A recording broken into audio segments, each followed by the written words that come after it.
지역의 문제를 찾아가는 황당해입니다. 농어촌 기본소득을 계기로 남해군 일부 면지역에서 추진 중인 동네 상점과 특화거리 조성 사업을 두고 우려의 목소리가 커지고 있습니다.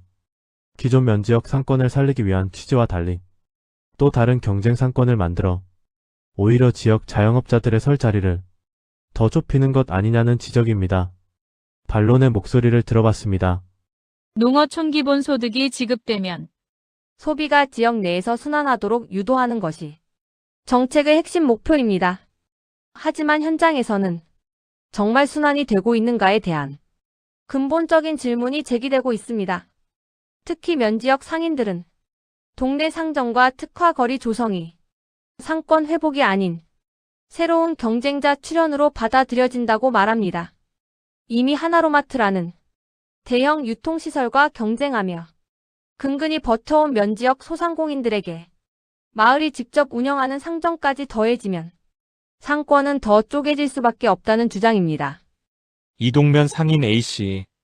우리는 하루 매출 몇만 원으로 버티는데 마을 이름 걸고 지원받는 가게가 생기면 누가 기존 가게를 이용하겠습니까? 상권을 살린다면서 결국 우리 손님을 가져가는 구조입니다. 문제는 동네 상점이 취약계층을 위한 복지 형태가 아니라 일부 운영하는 사람들에게만 혜택이 가는 구조라는 겁니다. 기존 상점을 이용하는 것도 아니고 세금으로 또 다른 경쟁업체를 만드는 것이 올바른 형태인지 묻고 싶습니다.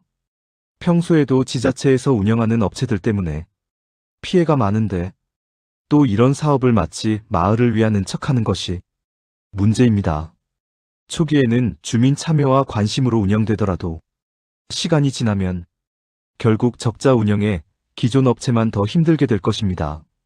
나라에서 운영하는 것은 망하면 책임질 사람들이 없지만 지역 소상인은 생사의 문제인데 이렇게 쉽게 면민을 위한 척하는 사업은 앞으로 사라져야 할 것으로 생각합니다. 결국 협동사업장은 무너지고 망하겠지만 그 순간까지 지역 소상공인은 오랜 동안 힘든 시간을 보내게 될 것입니다. 특화거리 조성 사업 같은 것 하지 마시고 좋은 머리로 외부 관광객이나 더 데리고 올 방안이나 찾아주면 좋겠습니다. 마을 내 집안 싸움 만들지 말고요.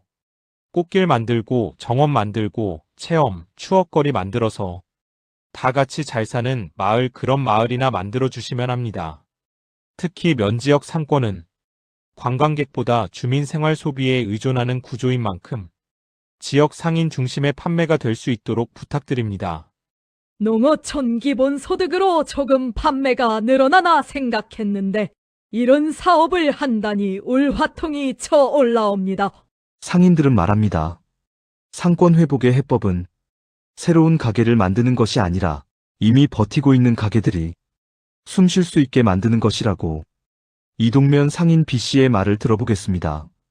우리가 바라는 건 새로운 실험이 아니라 기존 가게를 이용해 달라는 겁니다. 기본 소득이 있다면 기존 상점에서 쓰이도록 돕는 게 진짜 지역 경제 아닙니까? 농어촌 기본소득은 누군가의 실험 무대가 아니라 지역 전체의 생존과 직결된 정책입니다.